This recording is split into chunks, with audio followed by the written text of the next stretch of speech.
The story continues with Daisy Fields, the second president of FEW.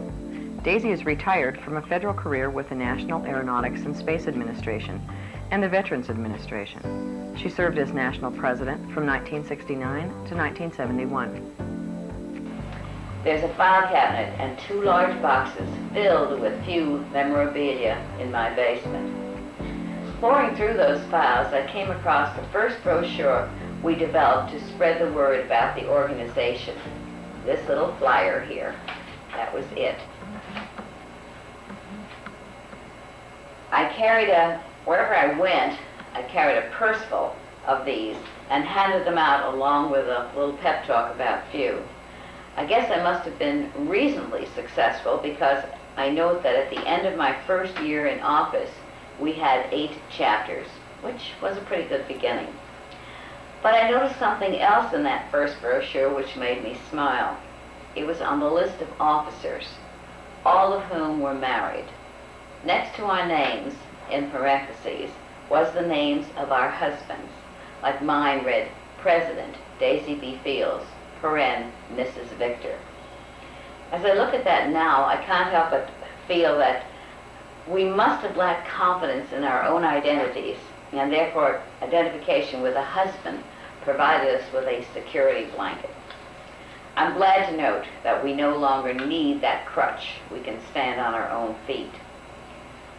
Our Public Relations Committee was chaired by a man, Lieutenant Colonel Steve Harrison, an Air Force officer brought into the organization by Helen Dudley, who was a training officer for the Department of the Army. Steve was working on his master's degree at that time and wrote his dissertation on the importance of equal opportunity for women, a rarity in those days, especially for military men. He was a great guy and very enthusiastic about FEW. About a year or 2 later, he was transferred to Texas, and we missed him very much.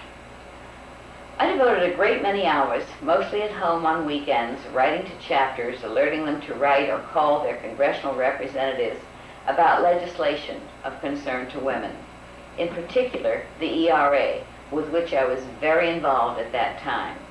I spent days and days on the Hill representing FEW, along with a group of other women from other organizations seeking passage of the ERA. We met a couple of times a week in the House of Representatives cafeteria to plan our strategy, get our marching orders from our chairperson, that time Flora Crater, and then we would take off with our assigned list of congressmen to call on to state our case and leave some literature about the importance and the need for the ERA. We worked closely then with Congresswoman Martha Griffiths, who was responsible for getting the ERA passed. But 2 of my meetings with members of Congress remain vivid memories. One was a congressman who said he was opposed to the ERA because women would have to serve in the military if the ERA passed. And then he rambled on about how he had been in the Marines and he didn't believe women could cope with carrying and using bayonets, as if that was the only assignment for a Marine. I wonder what he would say today after the incredible performance of about 35,000 women who served in the Persian Gulf War. The other congressman who was opposed to the ERA told me women didn't need the amendment, saying that he kept his wife on a pedestal where women belonged. Without thinking, I replied, "Oh, is that so you don't have to look her in the eye?" He rose from his chair, gave me an icy stare, and ushered me to the door, saying he had to attend a meeting. He refused the literature I wanted to leave with him, so I handed it to a female member of his staff and suggested she work on him for her own future welfare. There were other members of Congress who talked out of both sides of their mouths, but there were many others who were supportive, as evidenced by the fact that in due time the bill passed in both the House and the Senate. Unfortunately, not enough of the states, especially in the South, were with us. So here we are, 20 years later, still struggling for an equal rights amendment. But I'm becoming an optimist. The way the Supreme Court has been chipping away at the issues affecting the lives of women, I firmly believe we will have an ERA or equivalent legislation by the end of the century. During my 2 terms, I was invited to conduct workshops for many chapters throughout the country, and I continued to do that for many, many years after I passed the gavel on to my successor, Esther Lawton. I designed the logo for Few, which we still use, and had membership pins made, which we used to supplement, which we sold, frankly, to supplement our income from dues, which at that time were $5 a year. Yes, inflation has affected Few as well as everything else in the country. A friend of mine, Myra Barra, was the editor of a wonderful newsletter, one of the first of its kind in the country, called Women Today. Her office was in the National Press Building in Washington.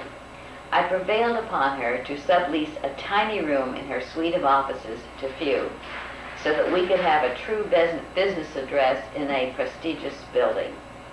She provided us with a desk and a chair, both of which had seen better days. We rented a typewriter and were on our way. Also among my souvenirs is a copy of every Few newsletter we published, beginning with the first in February 1969. Then we called it Few Facts, and this was it. And when you compare it to what you have today, you can see we have come a long way as far as the newsletter is concerned. This one began with a letter from Martha Griffiths congratulating Few on its goals and its objectives, and went on with many other points. Our first editor was Barbara Boydman, a public information officer with the Maritime Administration, who worked very closely with me in developing the newsletter. Every month she would bring the draft to my house on a Saturday morning for review. Barbara was an inspiration for everyone.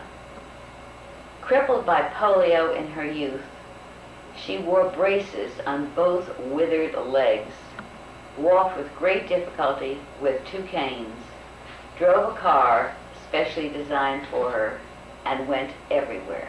She was never daunted. Our first national conference was held on July 19th and 20th, 1970, at the old Statler Hilton Hotel, now called the Capitol Hilton, in Washington. And this was our first program.